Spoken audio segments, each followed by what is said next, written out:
e siamo giunti all'inizio della trattazione in dettaglio dei vari Vangeli. Comincio con il Vangelo di Marco, poiché è quello che rappresenta il significato di superficie, quello cioè che arriva direttamente alla mente, è immediato senza dover pensare o valutare. Esclude l'interpretazione soggettiva, esprime quindi il significato più ovvio. Secondo John G. Bennett, il Vangelo di Marco racconta la storia dell'evento come appare al discepolo non iniziato. Definisce il significato espresso dalle parole per quello che sono. Racconta i fatti che possono essere compresi a un livello di coscienza e consapevolezza basso, ma influenza l'individuo all'azione evolutiva e lo spinge a migliorare se stesso ogni giorno. Il Vangelo di Marco rivela inoltre l'espressione della prima delle 4 età dell'evoluzione umana, cioè l'età della pietra. Definisce la nostra immobilità, impossibilità a fare azioni diverse per mancanza di conoscenza e mezzi.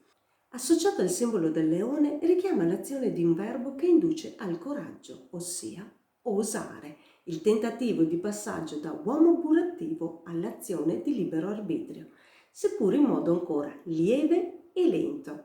È infatti pietrificato e proprio per questo incontreremo molti tratti in cui smuovere le menti e le coscienze sarà molto arduo. Alla fine anche la pietra si leviga, si sgretola e diviene testata d'angolo. È solo necessaria un po' di pazienza.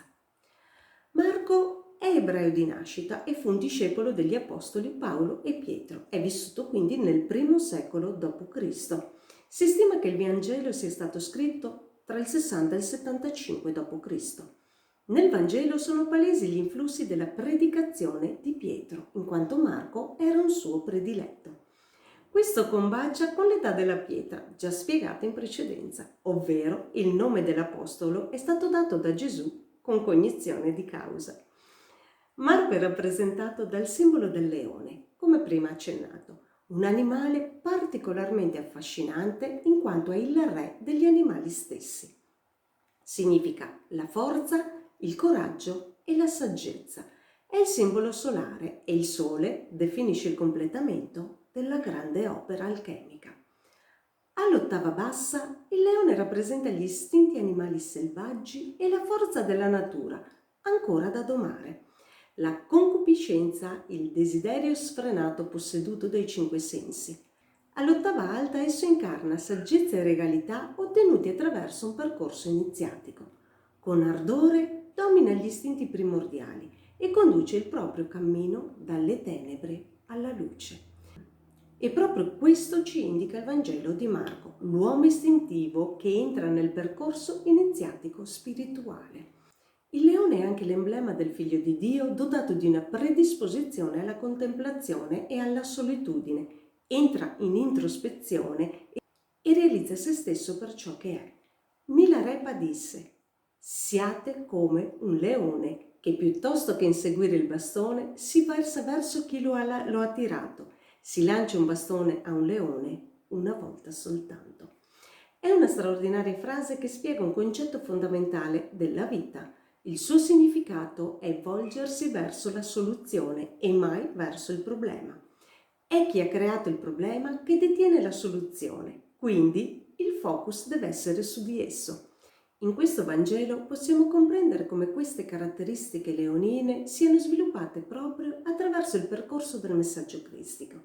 Il verbo associato a questo Vangelo è osare, l'intraprendere una missione con ardore e audacia, spinti da aspirazioni evolutive. Il Vangelo di Marco è formato da 16 capitoli e il 16 è un numero un po' controverso. È il numero delle avversità, ma spinge l'individuo al cambiamento costruttivo. È il numero che rappresenta la svastica, la terra nella sua potenza. Numero della torre nei tarocchi di Marsiglia è la caduta, e la caduta è quando siamo messi alla prova. Comprendiamo che l'essere umano cade nella materia ed è da quel momento che può costruire il suo percorso spirituale inteso come il ritorno alla casa del Padre. Il simbolo degli arcani minori associato a Marco è i bastoni. Rappresentano la semplicità, la classe media, l'operosità di queste persone. Possono essere utilizzati per offendere oppure per costruire. indica anche spirito di iniziativa e progresso. Elemento associato è il fuoco, è simbolo del desiderio, del potere e dell'energia. Indica la vita quando alimentato correttamente, ma può bruciare e consumare se è izzato troppo, oppure indica morte quando è spento. È l'elemento alchemico che produce la trasmutazione. Dopo questa piccola introduzione possiamo procedere con l'analisi dei versetti. È importante e fondamentale comprendere che quanto esposto è solo la mia personale interpretazione del messaggio cristico, alla luce di quello che è il lavoro su di sé. Nessuna pretesa che sia condiviso, anzi un'interpretazione diversa dona spunti di approfondimento e di apprendimento diversi. Inoltre gli argomenti che ricorrono più volte e che sono trattati anche dagli altri evangelisti vengono discussi una sola volta, a meno che non ci siano degli approfondimenti ulteriori riferiti al contesto. E quindi siamo pronti per partire col primo capitolo, ovvero con Marco 1. Versetto 1. Inizio del Vangelo di Gesù Cristo, Figlio di Dio. Partiamo quindi dal concetto di Dio, l'elemento fondamentale del percorso cristico. Il figlio è il prodotto dell'unione dell'energia femminile e dell'energia maschile, che nella materia si concretizzano con un ovulo e uno spermatozoo, ai quali viene aggiunta l'energia vitale. Queste tre energie sono la concretizzazione della legge del tre, ovvero una legge universale che definisce come tutto è in equilibrio statico, finché arriva una nuova vibrazione a manifestare diversità. Tutto è costituito quindi da positivo e negativo che si alimentano a vicenda, scambiandosi reciprocamente le frequenze. Quando arriva il neutro si stabilizza la manifestazione sulla materia. L'atomo sarebbe inesistente senza il neutrone, pur privo di carica e di massa. In effetti, la sua funzione era sconosciuta all'inizio, fino a quando si capì che era proprio la sua esistenza a dare stabilità all'atomo. Il figlio giunse sulla terra per manifestare concretamente il messaggio cristico e generare un'evoluzione coscienziale divenuta statica. La sua incarnazione è servita all'umanità per ritrovare uno scopo di vita, ridottosi alla pura esistenza materiale. La Ghimatria rivela che la parola ebraica tradotta con Adamo, inteso però come umanità, ovvero Adama e non come nome proprio di persona, è un numero 9 ed è ottenuto dalla somma dell'energia di madre, che è il numero 5, l'energia femminile, da quella di padre, numero 3, ovvero energia maschile, e Dio, numero 1, energia vitale. Il risultato è un'anima potente incarnata in un corpo di essere umano. Dio è il tutto, perciò è femminile e maschile. Come ci indica il Tao, che l'essere integro è composto di tutte le frequenze in equilibrio, luce e buio, caldo e freddo, bianco e nero, positivo e negativo, ma nessuna di queste è a sé, tutte si mescolano alla perfezione. L'integrità è una perfetta armonia di tutte le frequenze, le une esistono perché esistono le altre. Versetto 2. Come è scritto nel profeta Isaia, ecco, io mando il mio messaggero davanti a te, egli ti preparerà la strada. Il messaggero che apre la strada è Giovanni Battista, cugino di Gesù, nato 6 mesi prima di lui. E qui il richiamo chiaro è quello ormai largamente conosciuto dei due solstizi, estivo ed invernale. Il solstizio estivo che porta pian piano il sole in 6 mesi a morire. Esso va verso il declino, poiché è necessario far terminare il ciclo per poi rinascere 3 giorni dopo il solstizio d'inverno. È la conseguenzialità della vita. Il precedente lascia il posto al successivo affinché questi termini il lavoro. A ognuno la conclusione della missione affidatagli. La notte di San Giovanni, ovvero il 24 giugno, è sempre stata considerata una notte dalle energie particolarmente importanti. È una notte dai 1000 rituali propiziatori e divinatori, proprio perché dopo 3 giorni di stasi il sole riprende a muoversi. Lo stesso vale per la notte del 24 dicembre, dove vi è una nuova nascita, ovvero un nuovo ciclo, in cui il Sole, da morto per 3 giorni, ricomincia la sua ascesa con l'allungamento delle ore di luce giornaliera, rappresentando quindi un inno alla vita. È il giorno più festeggiato al mondo, il giorno più potente dell'anno. Giovanni è l'incarnazione del precursore del messaggio cristico, proprio perché era necessario preparare le masse a un nuovo paradigma. Egli morirà per lasciare posto al nuovo e infatti la notte di San Giovanni il sole viene colpito e cambia direzione, lascia quindi il posto. Versetto 3. Voce di uno che grida nel deserto: preparate la strada del Signore, raddrizzate i suoi sentieri. La voce di uno che grida nel deserto è il messaggio di una persona che difficilmente sarà colto dalle folle. Pochi lo comprendono e lo fanno proprio. È quel piccolo numero quantificato da alcuni come un 1% della popolazione che può provocare però una mutazione di paradigma.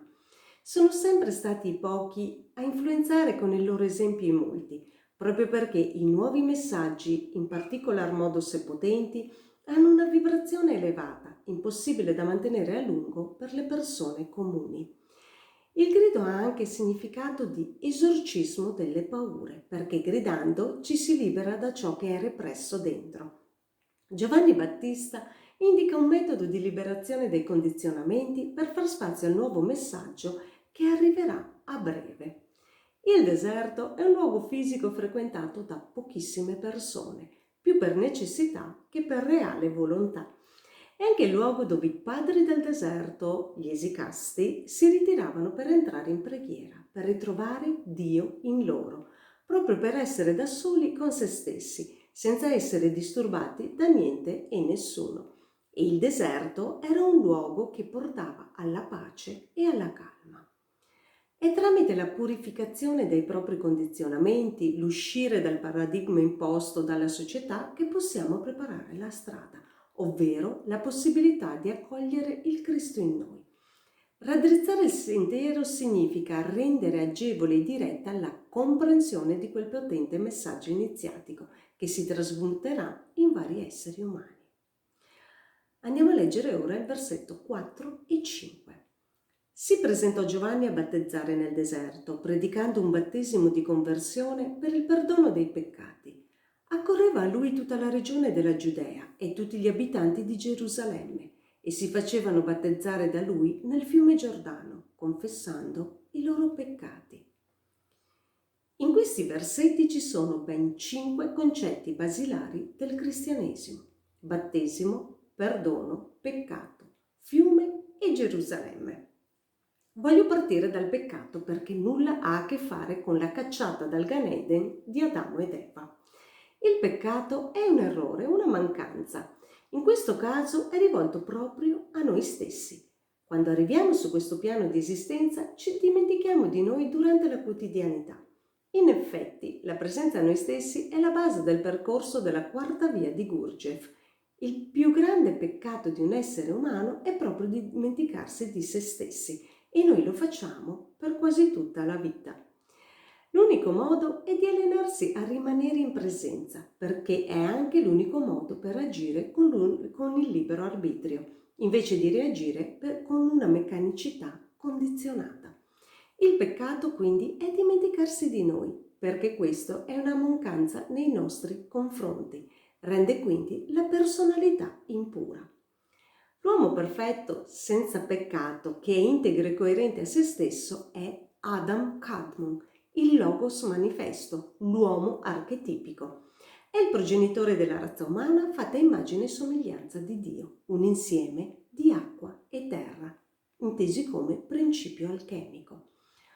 Ogni errore da noi compiuto può essere aggiustato e sistemato, accogliendo la situazione e perdonandoci per questo. Il perdono è un atto potente tramite il quale doniamo a noi stessi di nuovo gioia e armonia, capendo che alla fine nulla e nessuno può essere perdonato, perché ognuno è quello che è in quel preciso istante e non avrebbe potuto fare diversamente. Un'azione diversa implica una vibrazione diversa, perciò la consapevolezza dell'errore è già perdono di per sé. Il perdono è un regalo, un presente che ci facciamo per comprendere che siamo esseri perfetti, anche se perfettibili. Passiamo ora al battesimo. Il battesimo è un rito iniziatico con cui si pratica la purificazione. In effetti Gesù comincia la sua predicazione come incarnazione del Cristo a seguito del battesimo ricevuto da Giovanni Battista. È un rito che deriva dall'Egitto pagano. È rimasto quasi immutato dagli inizi fino ad oggi. Un mio personale parere è che il rito del battesimo dovrebbe essere prerogativa dell'adulto, poiché una vera purificazione avviene solo in consapevolezza di sé. Il rito nasce per eliminare le energie negative di dualità e divisione, caratteristiche aliene ad un infante. Il rito pulisce l'uomo vecchio che diviene quindi un uomo nuovo. Il battesimo infonde saggezza nella persona che si ottiene solamente con l'esperienza personale. Ecco perché è preferibile svolgere il rito da adulti.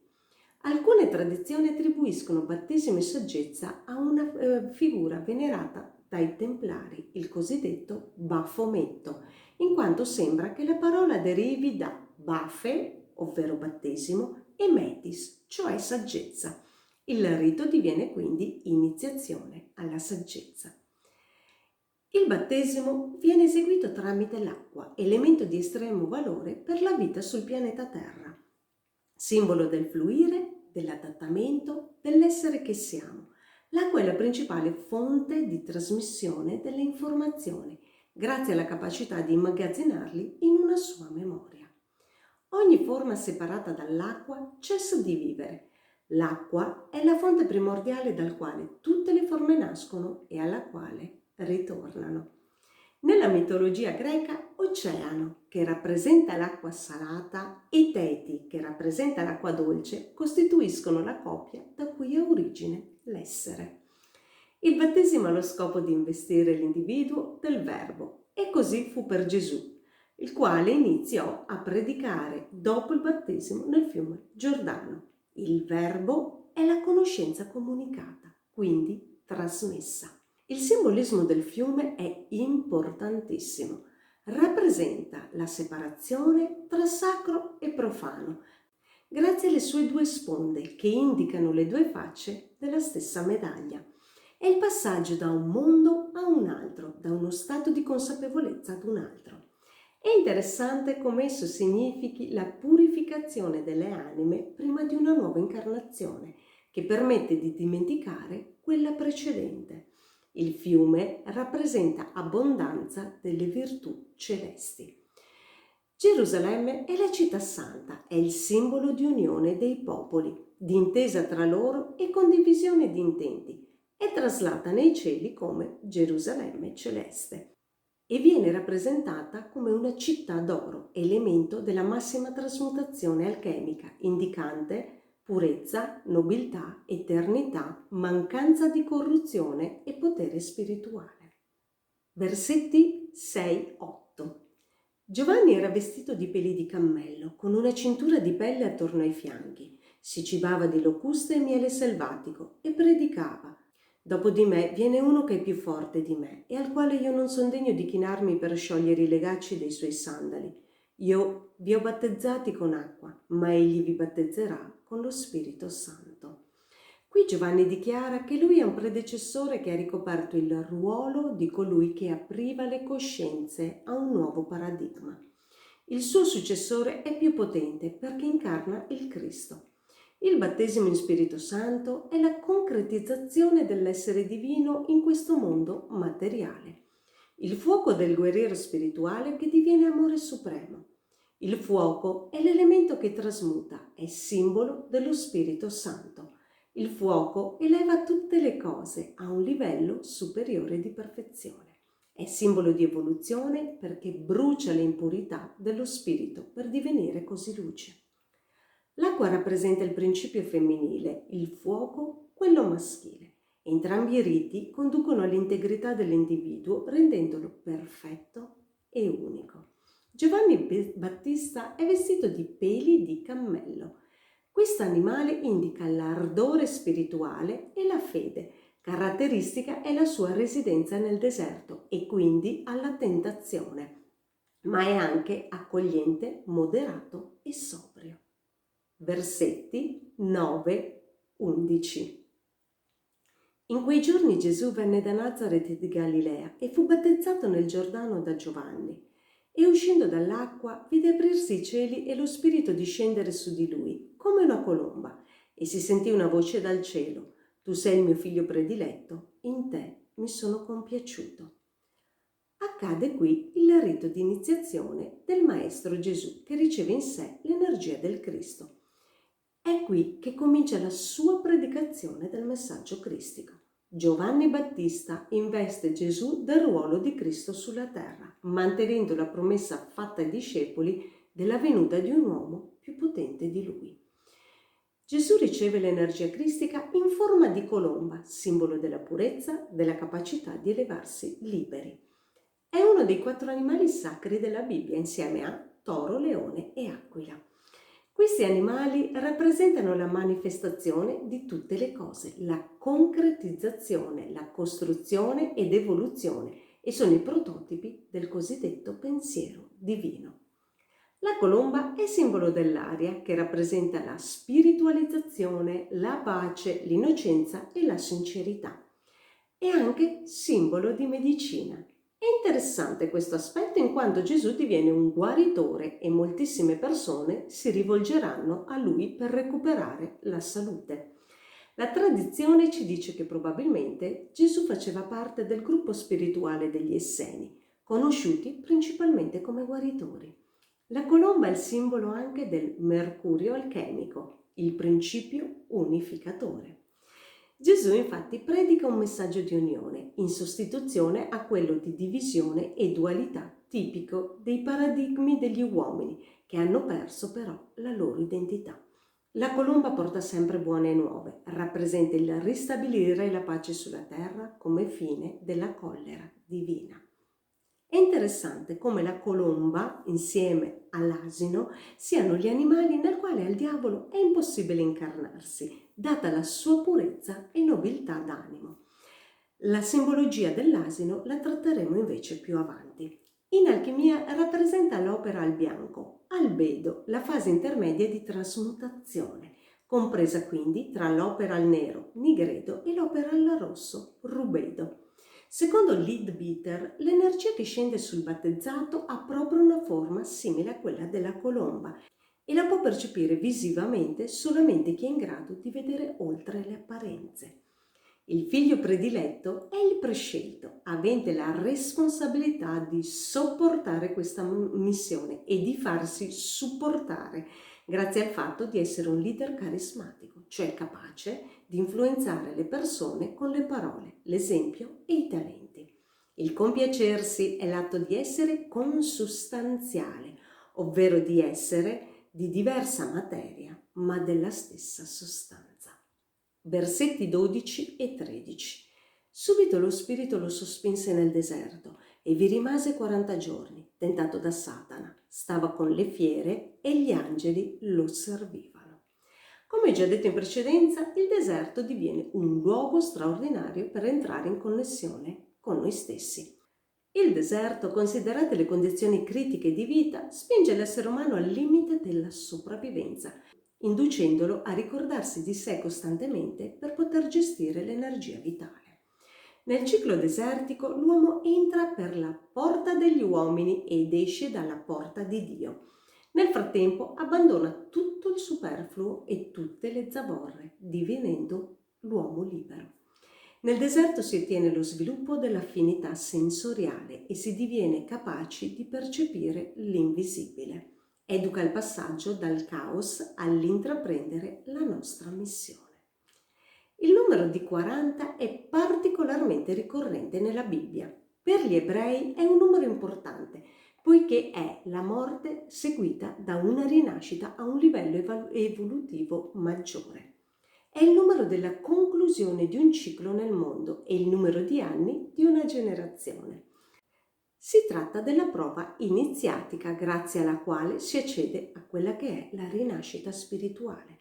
Il 40 è anche il numero che indica la quantità di tempo trascorsa alla presenza di Dio. Indica la penitenza e in effetti nel testo biblico ricorre quando i vari personaggi sono messi alla prova. È particolarmente legato al numero 13, corrisponde infatti alla 13ª carta degli arcani maggiori, ovvero la morte, e alla 13ª lettera dell'alfabeto ebraico, Mem, secondo la Gematria. Inoltre, nel Sefer Yetzirah, il libro della creazione, assume vari significati. Uno su tutti diviene interessante per Gesù Cristo, ovvero Re sull'acqua. E vedremo proprio come egli in alcune occasioni cammini appunto sull'acqua, oppure calmi le acque, oltre a promuovere un messaggio che muove il cuore, le emozioni che sono rappresentate dall'acqua.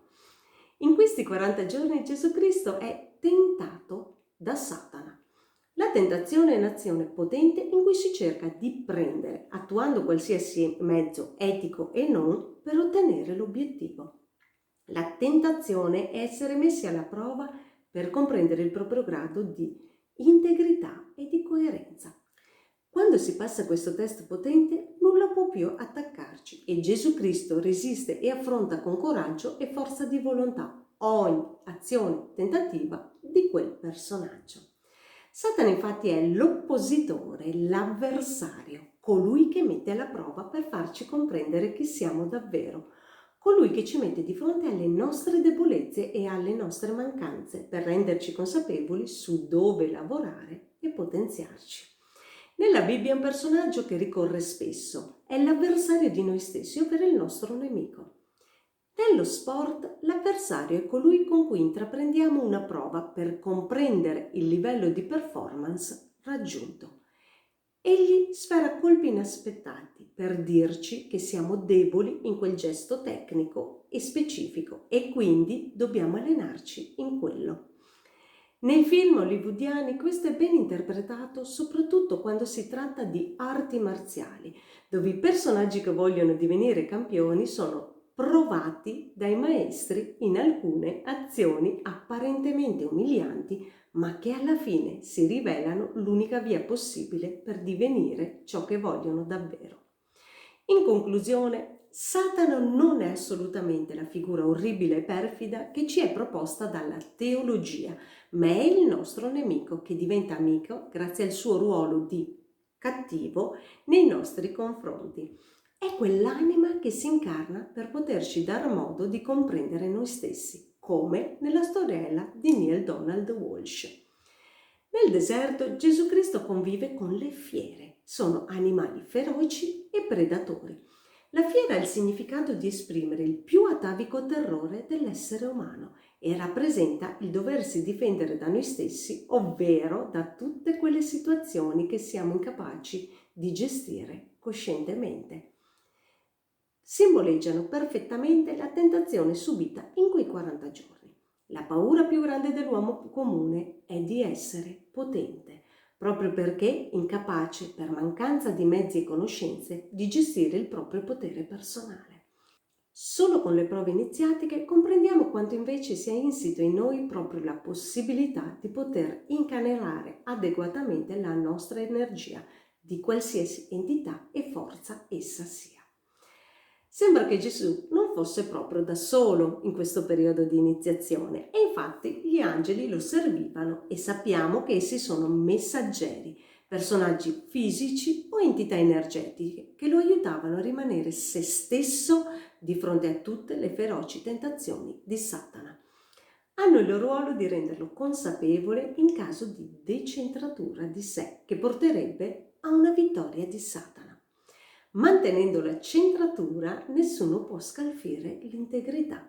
Si tratta del cosiddetto centro di gravità permanente di cui parla Gurdjieff nella quarta via, ovvero l'allineamento della personalità, del corpo fisico, emotivo e mentale.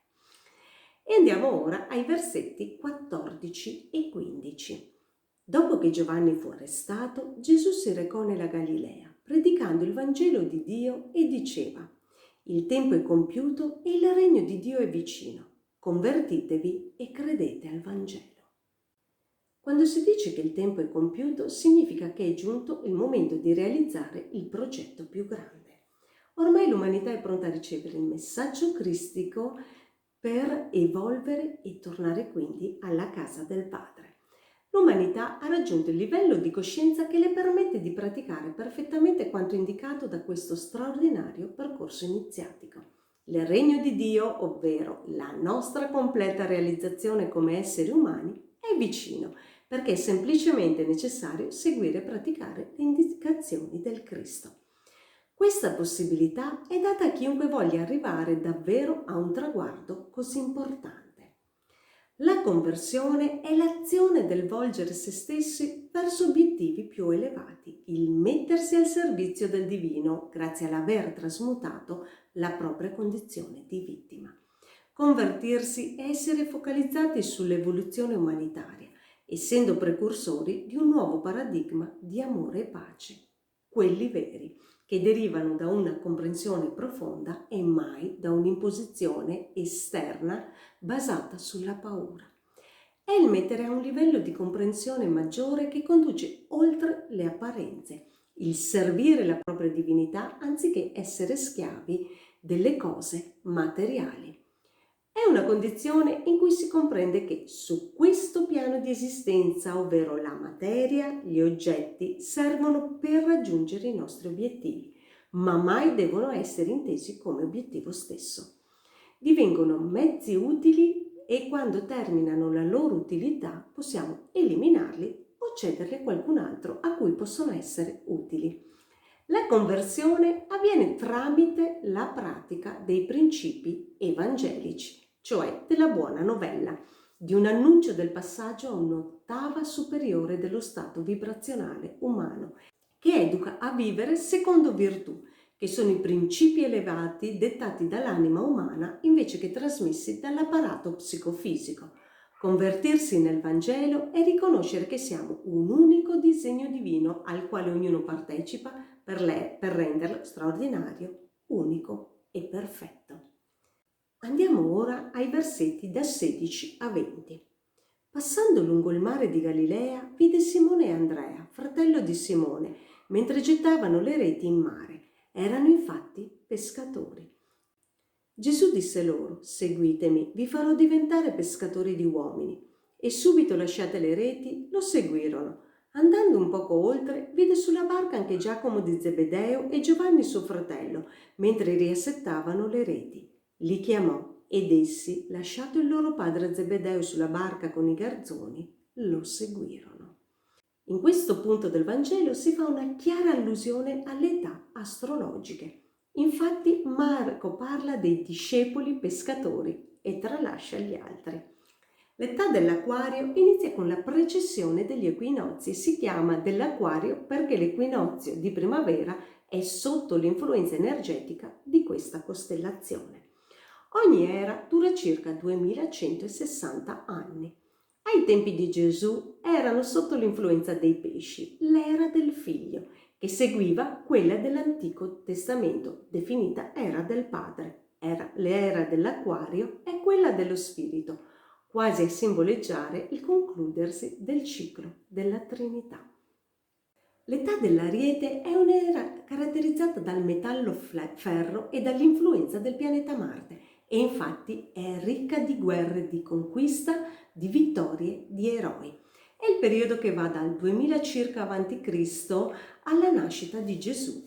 Qui avviene il passaggio all'era dei pesci, detta anche era cristiana, grazie all'incarnazione del Cristo in Gesù.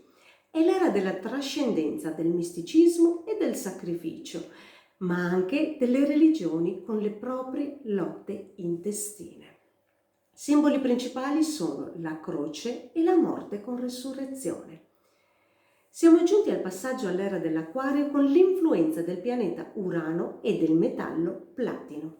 Caratteristiche sono la comunicazione tecnologica e l'ipercomunicazione, il perseguire elevati ideali a seguito di un aumento coscienziale. Si persevera in un completamento in un'unione reale tra materia e spirito, tra fisico ed energia. Gesù Cristo chiama a sé questi uomini che senza esitare lo seguono. L'hanno riconosciuto subito come un maestro influente e potente.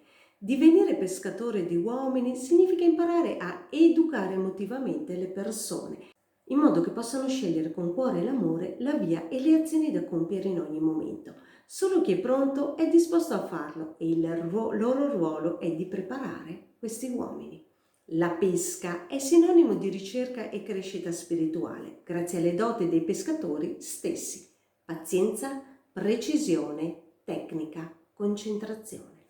Rappresenta l'abilità nelle relazioni umane che comporta il salvataggio delle anime umane impure. Il pesce indica la condizione della nostra mente inconscia, rappresenta anche purificazione e fecondità. Questo aspetto infatti lo ritroviamo più avanti nel miracolo della moltiplicazione dei pani e dei pesci. Andiamo a leggere i versetti 21 e 22. Andarono a Cafarnao e, entrato proprio di sabato nella sinagoga, Gesù si mise ad insegnare. Ed erano stupiti del suo insegnamento, perché insegnava loro come uno che ha autorità e non come gli scribi. Nel versetto 21 scopriamo la prima rievoluzione del messaggio cristico. Gesù Cristo entra di sabato nella sinagoga. Il sabato è il giorno di Saturno. Caratteristiche di Saturno sono l'autorizzazione. In effetti Gesù Cristo si prende da sé il permesso di farlo. Autorizzare deriva da autos, ovvero l'idea che ognuno ha di se stesso, che rimane a se stesso invece di cederla ad altri. La transizione. Gesù Cristo è l'innovatore di un diverso paradigma e come tale attua un periodo di transizione dal vecchio al nuovo. La svolta. Con lui siamo divenuti una nuova umanità, capace di essere amorevole, compassionevole ed equa. La costruzione.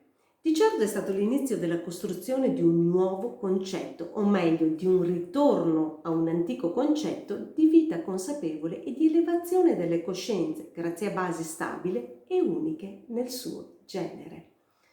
L'osservazione. Questa è la prima azione proposta da ogni tipo di filosofia spirituale e tecnica evolutiva. Osservare se stessi e gli altri significa distacco emotivo, guardare con occhi nuovi, privi di giudizio. Critici sì, ma senza giudizio che genera sentenze, e le sentenze, sappiamo, sono inderogabili. Il potere non rivelato. Gesù Cristo andava nei villaggi a predicare il nuovo insegnamento divino, universale, per tutti gli uomini, e lo faceva evitando sensazionalismi. Egli viveva nell'umiltà. Attenzione, umiltà, non povertà, nel radicamento per aiutare gli altri, chiunque lo volesse, ad elevarsi, senza perdere però la propria stabilità. Il suo potere era certamente riservato, anche se molti ne avevano compreso il suo valore. Molti sono stati e sono tuttora i culti dedicati a Saturno e lo stesso avveniva a quel tempo.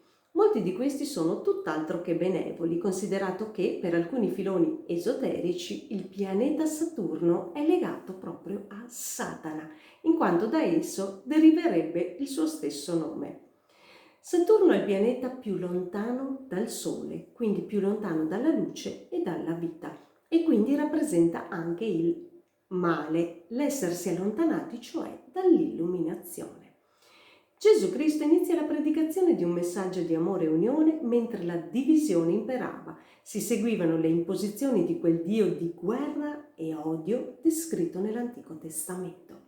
Il vero messaggio del cristianesimo è quello cristico del Nuovo Testamento.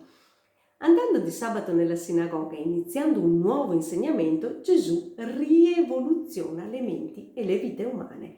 Inizia a innescare una trasmutazione delle persone. Quell'insegnamento deriva da insegnare, cioè creare un solco, iniziava a scalfire i cuori degli uomini, induriti da secoli di odio e guerra. Il tutto porterà a modificare poi nel tempo il giorno dedicato al culto di Dio, da sabato a domenica, cioè giorno del sole, che dona vita e luce, calore e chiarezza, simbolo del completamento della grande opera alchemica, la trasmutazione del piombo Saturno in oro, Sole. La risurrezione avviene infatti la domenica. Saturno governa il segno zodiacale del Capricorno, segno sotto il quale nasce il Messia, cioè Gesù Cristo. Questo segno zodiacale rappresenta il capro espiatorio ebraico, quel capro nero che veniva caricato dei peccati del popolo per poi essere abbandonato nel deserto per espiarli. Ed è così che Gesù Cristo inizia il suo ministero, 40 giorni nel deserto a purificarsi dei peccati del mondo attraverso le tentazioni di Satana. Si scrive che insegnava con autorità e non come gli scribi. La sua autorità arrivava da molto in alto, dal sé superiore, dall'anima, un'autorità divina che gli incarnava perfettamente. Gli scribi insegnavano per studio e tradizione, Gesù Cristo per essere esattamente ciò che insegnava. E passiamo ai versetti 23-28. Allora un uomo che era nella sinagoga, posseduto da uno spirito immondo, si mise a gridare: «Che c'entri con noi, Gesù Nazareno? Sei venuto a rovinarci. Io so chi tu sei, il Santo di Dio». E Gesù lo sgridò: «Taci, esci da quell'uomo». E lo spirito immondo, straziandolo e gridando forte, uscì da lui. Tutti furono presi da timore, tanto che si chiedevano a vicenda: «Chi è mai questo? Una dottrina nuova insegnata con autorità. Comanda persino agli spiriti immondi e gli obbediscono». La sua fama si diffuse subito dovunque, nei dintorni della Galilea. La possessione da spiriti o entità avviene quando la persona è impossibilitata a schermarsi per mancanza di energia e potere personale. Queste entità sono veri e propri parassiti che si nutrono delle emozioni e usano il campo elettromagnetico, distorcendolo per sopravvivere a discapito della vita dell'altra persona. Si tratta di esseri energetici che rimangono incastrati tra i due mondi, il fisico e l'astrale. Spesso hanno subito una morte violenta e richiedono un corpo esterno per poter assimilare il nutrimento per continuare ad esistere. Possono essere eliminati tramite esorcismi o rituali di energia opposta, una vibrazione per loro particolarmente disturbante, di difficile sopportazione.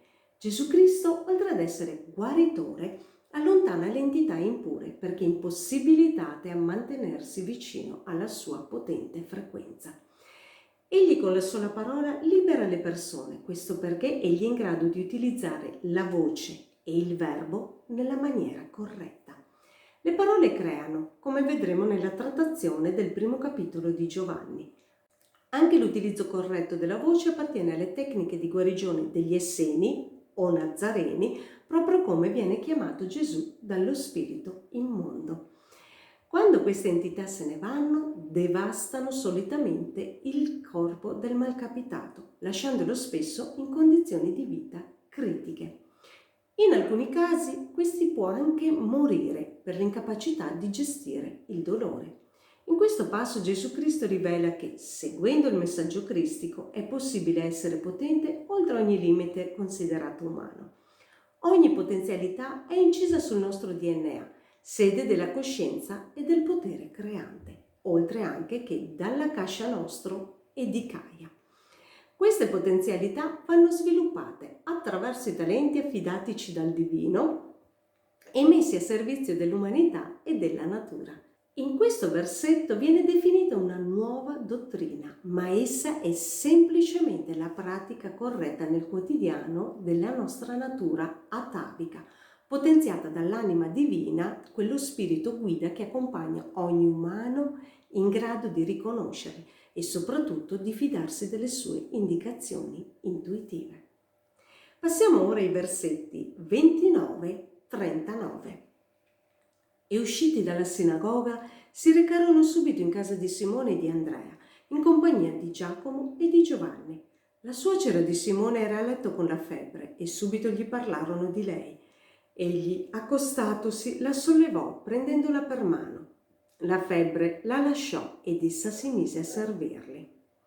Venuta la sera, dopo il tramonto del sole, gli portavano tutti i malati e gli indemoniati. Tutta la città era riunita davanti alla porta. Guarì molti che erano afflitti da varie malattie e scacciò molti demoni. ma non permetteva ai demoni di parlare perché lo conoscevano. Al mattino si alzò quando ancora era buio e uscito di casa si ritirò in un luogo deserto e là pregava. Ma Simone e quelli che erano con lui si misero sulle sue tracce e trovatolo gli dissero: tutti ti cercano. Egli disse loro: andiamocene altrove per i villaggi vicini, perché io predichi anche là. Per questo, infatti, sono venuto. E andò per tutta la Galilea, predicando nelle sinagoghe e scacciando i demoni. In questi passi del Vangelo, Gesù Cristo è immerso nella pratica della guarigione, eredità degli Esseni e secondo narrazioni extra-bibliche del periodo in cui Gesù visse in Oriente. Le modalità attuate da Gesù Cristo sono le terapie cosiddette egizio-essene, pratiche di enorme valore sanatorio, solamente però quando esercitate con amore profondo e incondizionato. In caso contrario, l'effetto è nullo o quasi. Secondo queste pratiche, la malattia deriva dalle negatività emesse dal cuore, ovvero dal nostro campo magnetico che risulta distorto. Siamo formati da più livelli energetici, anche se l'essere umano comune percepisce solo il livello fisico, perché è quello maggiormente denso. Le negatività combaciano col nostro raccontarci bugie e autoconvincerci che sia invece la verità.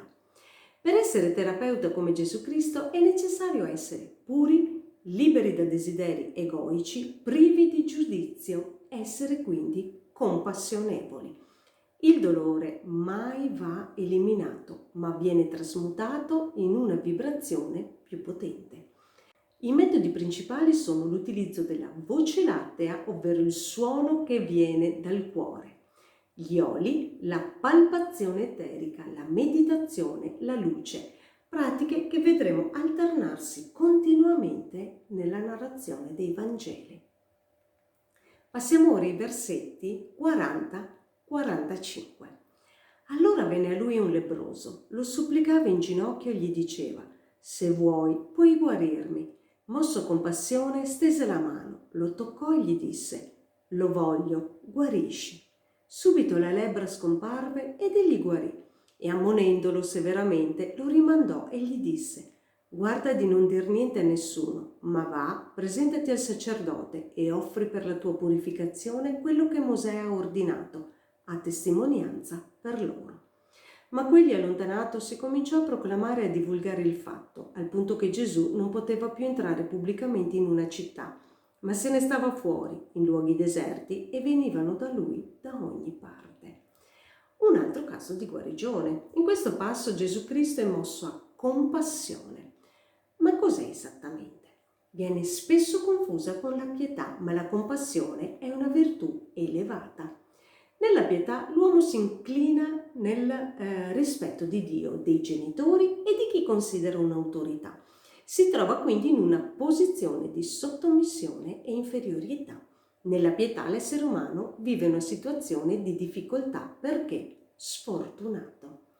Nella compassione si entra in empatia con l'altro, comprendendo che quello è il suo cammino per evolvere e sviluppare quindi tutte le attitudini per cui ha chiesto di incarnarsi. È il suo percorso personale e quello che possiamo fare è aiutarlo, quando però richiestoci. L'aiuto è salvarlo dal baratro momentaneo, ma istruirlo a percorrere la propria strada da sé. Spesso l'essere umano preferisce il lenitivo all'aiuto, ovvero una soluzione esterna a sfavore di quella interiore. È quello che succede in questo passo del Vangelo. Dopo la guarigione, Gesù Cristo indica precise azioni da fare al lebbroso, ma lui le ignora facendo l'esatto opposto di quello che gli è stato detto. La guarigione l'aveva ottenuta, perciò era a posto. Questo è un tipico atteggiamento dell'essere umano comune con un livello di coscienza basso. La compassione è una virtù sviluppata attraverso il messaggio cristico. Mai ci dobbiamo sentire superiori a qualcuno, ma nemmeno inferiori. Siamo anime incarnate per dedicarci alla nostra missione, che è diversa per ognuno. Inoltre, comprendere che quella sofferenza è parte del suo cammino è una cosa. Volerla togliere a tutti i costi senza rendere consapevole la persona è un'altra. In effetti, la persona che nella guarigione rimane inconsapevole creerà altre situazioni che la faranno ammalare. Io mi fermo qua per oggi e la prossima volta tratteremo il secondo capitolo del Vangelo di Marco.